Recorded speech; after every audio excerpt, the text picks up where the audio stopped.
Hey there. If you, like me, have been wondering, where did all the hippies go? I mean, there was a lot of them around in the 60s, right? Well, recently I found out. In preparing this video on body language, I found them. They're on the ground, spelling things with their bodies. Things like joy, love, peace. Tax the 1%. Say no to coal. Stop whaling, and the future is in your hands. Well, that's a relief. They're just a little bit older now, and they're putting their napping to good use.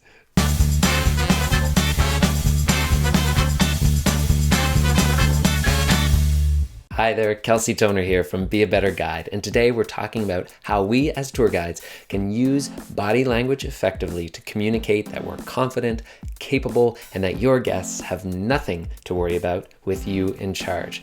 Your posture and your position are going to be one of the first things that your guests notice, and we want to communicate confidence, but at the same time, make them feel at ease and comfortable with you. So let's dive right in with 6 tips on how we can use our body language more effectively. 1. Maintain eye contact with your audience.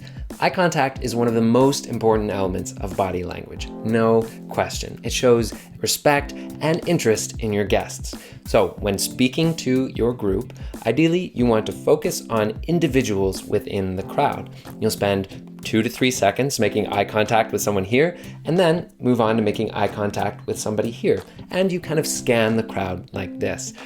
Things that you don't want to do are fixating on one individual for a long period of time, because this can very quickly become awkward, and it makes other people feel excluded. And also, you don't want to be looking at the ground in front of your audience. When speaking, this can affect your projection, but also communicates a lack of confidence. 2. Keep an upright but relaxed posture.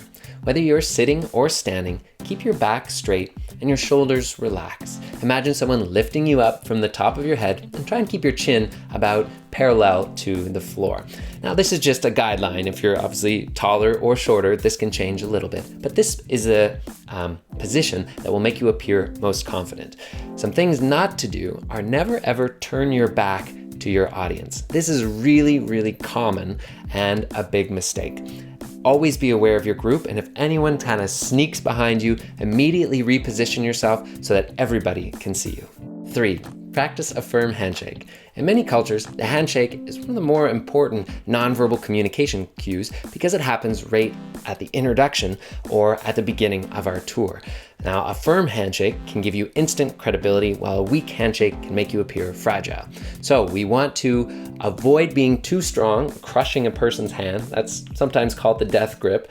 We also don't want to be too flaccid, right?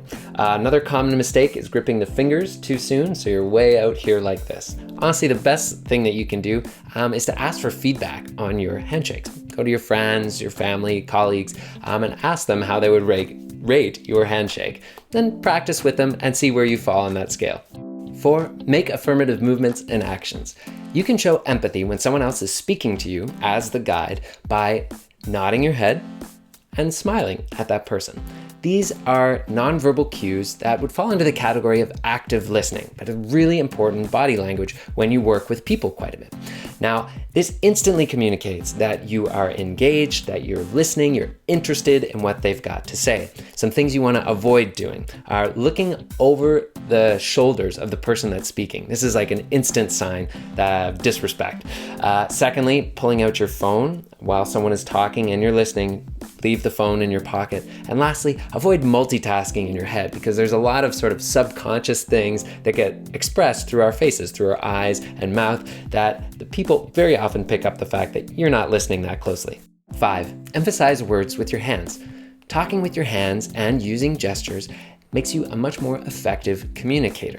All of us could probably use more practice on being more intentional with our hand gestures. In fact, it was such an important topic that we made an entirely separate Be a Better Guide video on the exact types of gestures that you can use. But just know that using your hands makes you appear more assured and confident. Some things not to do.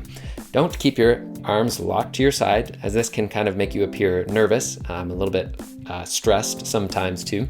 And avoid these sort of a dance party, we'll call it. These sort of excessive or random hand movements will just distract your audience. Now, if you'd like more information on some specific hand gestures you can use, check out our video, What to Do with Our Hands When We're Speaking. 6. Mind your movement. Most of the time, you should stand confidently in one place versus sort of pacing or wandering aimlessly. If you do need to move, it should probably be for a purpose, like maybe to go over and point something out, or maybe to walk to the front of the group and lead them to the next stage of the tour. Some other things we want to avoid are shifting our weight from one foot to the other. Ideally, we're balanced between the two.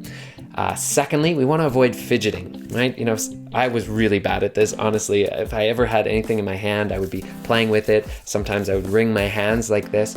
Sometimes the best thing to do is just take things out of your hands so there's nothing there for you to fidget with. And lastly, avoid any sort of overly robotic gestures that seem really forced. All of your movements should seem very natural and sort of flow. Now, we covered a lot really quickly, but because this is such an important topic, we wanted to offer you a little bit more. So we went out into the web and we researched the best body language experts that we could find and put together 5 of our favorite instructional videos. Now, these are awesome. In these videos, these experts are going to give you some extra tips. They're going to show you how to use your body language to be a more effective leader. And you can get access to all 5 of those videos in the PDF download below.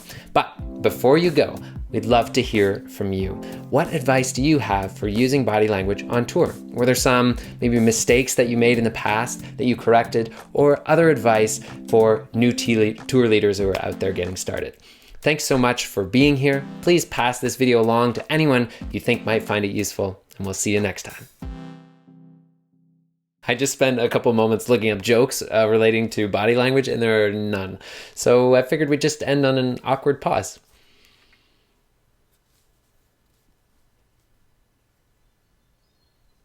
Yeah, it should do it.